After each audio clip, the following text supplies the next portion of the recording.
Who do you trust? Your newfound best friend that has battled with you through the galaxy, or your ex-boyfriend who allowed you to rot in prison? That is the question in this series finale of Mark Millar's Space Bandits. Now, please, I'd like to remind you to hit the subscribe button, and if you're not caught up, go watch the previous videos. Now, let us begin with Thena and her man pissing off Cody. Now, Cody was the genius of the group, so she needed to focus. She needed assurance. She wanted to know the plan all over again, even after they've covered it 50 times. Regardless though, he told her the plan, down to the letter. Due to his access with the royal carnivorous princess, he was allowed into every facet of this kingdom, even the central bank, which is why he knew the layout of the security system. The goal was simple: get in, wipe the drives, get out. Cody was worried about the princess, but he was like, nah, I got this. Nobody can deny my charm. Come to find out, behind the scenes, he was actually planning with Kaiser. You know, Kaiser, the one who shot our girl Cody in the chest. That snake, yeah, they worked together. He called to confirm that Cody was still in the dark, which she was, but still. He always wondered why homeboy was so afraid of the princess. And we see why. Because she eats humans, bruh. She eats everybody. When it's time for breakfast, she is doused in a fountain of flesh, gore, guts, and blood. And she stands there smiling every single time. Who wouldn't be terrified? Just get here as quickly as possible. I'll play my part. And we see the exact part he was talking about. He had a bottle of wine and he called to the princess, "Hey baby, why don't you take a load off? Come have a drink with me." And she answered him, "Mistake." Cody, on the other hand, had a plan. You see, she followed her plans to the letter, and she was in her ship, Invincible, stealing the money from the bank's vault. Thena, on the other hand, knew danger. She knew by the looks of things all the guards here could kill them in seconds. They had to move quickly. They had to be careful. Everything was following the plan as usual, but still, Cody was still locked in. She wasn't getting distracted. The problem came when they found out the security protocols they had were not enough. You see, something was changing.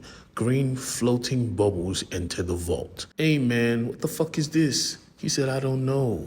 And the bubbles just getting closer and closer till they popped, instantly alerting everyone, including the guards. You know, the killer guards? Yeah, they were on them in seconds. Vigo tried to cover their backs by calling in the station and telling them nobody move or your queen, princess, gets it. They all listened, of course, because she was like their god.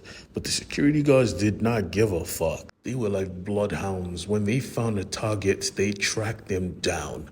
Vigo, on the other hand, did not think the queen would wake up, but she did, and she was pissed off. He said, "Bitch, stay down, or I will put a hole in your chest."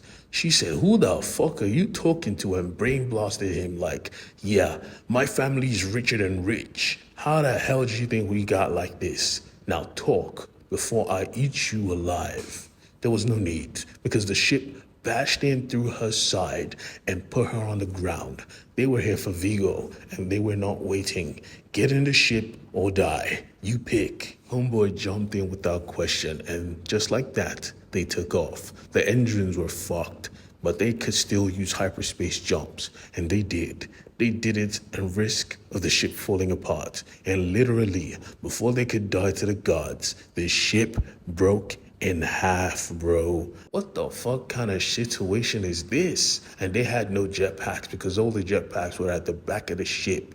They were also falling to a volcano. The only option was one jetpack they found, and so they all just decided to share it. It was so crazy, but still, they survived. And with the amount of money they stole, they will be richer than God himself. Literally. It was a fun experience. Cody was mad pissed, but Vigo was having fun. When everything was said and done, it was time to confirm the bread. They did confirm it, of course, and now they were supposed to ride off into the sunset. Not. Kaiser was here with his boys, and they wanted all the bread. He said, "Yeah, it's me, Cody. I knew you were coming, but now I hit you first. Taking money from you just seems to be my job, and it is working." She tried to protect her man, but yeah, he said, "You're protecting the wrong boy, girlie. He is with us." Vigo smiled like the devil and said, "Yeah, Your box cool and all, but I like money more than I like the oof. She was hurt. But you see, for some reason, Cody was calm. Because the one thing she was allowed to pick was the rendezvous point. This particular planet was special, especially to her people, because this was the safe haven of those lizards. And for those who don't know, those lizards don't stop at being small.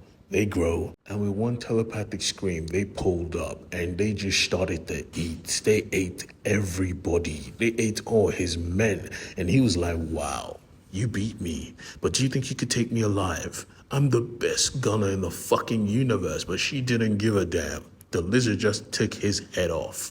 Everything was done.